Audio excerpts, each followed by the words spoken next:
Hey guys, today we're going to be starting the first day of our egg fast. My stove doesn't function very well, so the only thing I do have right now is my Instapot, and the Instapot actually happens to make the best hard-boiled eggs that I've ever had. I've tried every method, the ones that tell you to add vinegar, apple cider vinegar, white vinegar, red wine vinegar, and all those other things. Salt, heat it to this temperature and that temperature, and my eggs always turn out where I have to pick pieces for like a good 15-20 minutes off of the egg for me to have a nice egg that looks like it's a Frankenstein egg and it's missing half of its egg white. The Instapot saves you all of that trouble. Don't worry, I'm not sponsored by them.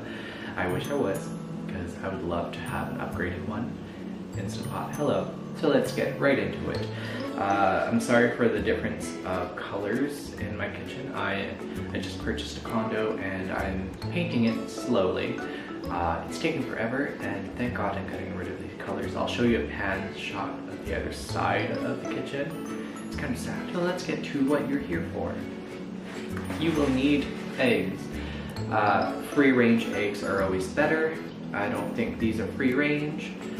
The reason why you want free-range is that they are actually shown to contain 2 times more omega-3 fatty acids within them than caged eggs, which is why people go for them. And also, if you're into the whole animal ethics portions of it, it's also beneficial that way as well. So you'll need eggs. These are straight from the fridge. You don't need to keep them room temperature at all. And I'm going to bring you down here with me so that we can go through this process together. So I happen to have the Instapot Duo. I think it is a 4-quart. It's not that big, so we can only do one of these at a time. You could probably stretch it out and do more. I don't want to do that, mainly because I don't want this thing to explode and damage everything in my house or kill me. You know, you never know. You never know with these things. So you need your trivet. You really do need the trivet, or else the eggs will burn on the bottom. So put your trivet in. It comes with the Instapot. You can use a mesh basket that is made for this thing as well, but I don't have one of those, and I'm not able to purchase it because it's a pandemic after all. So you will also need 1 cup of water. It could be cold, it could be warm, who cares? It's water, it's in the pot, doesn't matter, it's gonna bring up to temp anyways. And then you're going to open your pack of eggs, obviously, and then you're going to stack them up on your trivet. You don't want them in the water, you want them above the water, because what we're doing is essentially steaming these. I don't know if you can see it, but I will show it to you. But essentially, this is why you can only put a dozen eggs. It comes up pretty much to the top. You can put more. I choose not to for safety purposes, and I do not want to void the manufacturing warranty on this thing. So put your carton to the side. Very good for seedlings. It is May. It is time for seedlings. So then you're going to take your top and make sure that your sealing ring is inside of it. Mine is iffy. Once in a while I will actually go and moisten the ring itself and the top so that it forms a proper seal, which I'm going to do right now. This is probably not recommended, but I do it with mine because mine has a habit of not coming to pressure in it. I have a feeling it's the ring. I may have used it too many times, considering this is my only method of cooking. So, put the top on. You're going to swirl it. Make sure your valve is to the sealing position. Well, hello, little kitty. Then you're going to go into pressure cook or manual, depending on the model you have. You want to put 2 minutes. Mine's already set to 2 minutes. It will beep and say on. Once it recognizes that it's on, it is there. Once it comes up to pressure, your pressure little valve thingy will be in the upright position. that's when the counter will count 2 minutes. That's why we set it for 2 minutes. It's going to take about 2 to 3 minutes for the pressure to build up and start cooking. And then once you know that the little pressure valve is in the upright position, you know that it's holding pressure, and you can leave it alone for 2 minutes. It's going to beep after 2 minutes.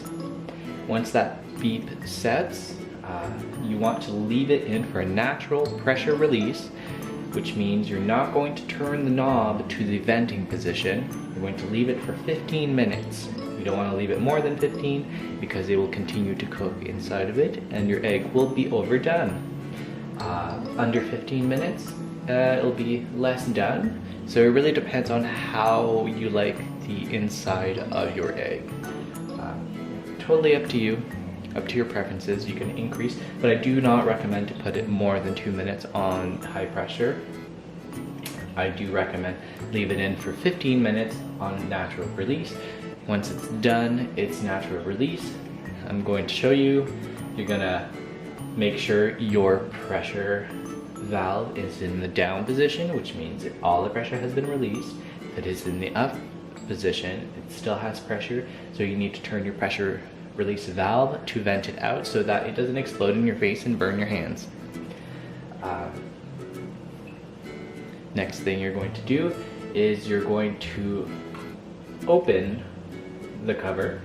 You're going to take a nice cloth or any type of equipment that you can wrap around your hand to keep it from burning. You're going to take the interior basket, I don't know what it's called, and you're going to submerge it in cold ice water. If you don't have ice, I do not, because it's a pandemic, I can't buy ice trays. So what I did is I just kept cold running water on top of it, and then once it started getting a little less cold, I'd top it up with more cold water.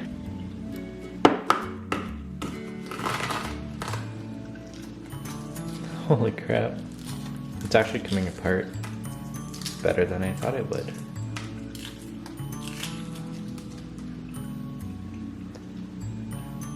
Now that is quick. Now let's see.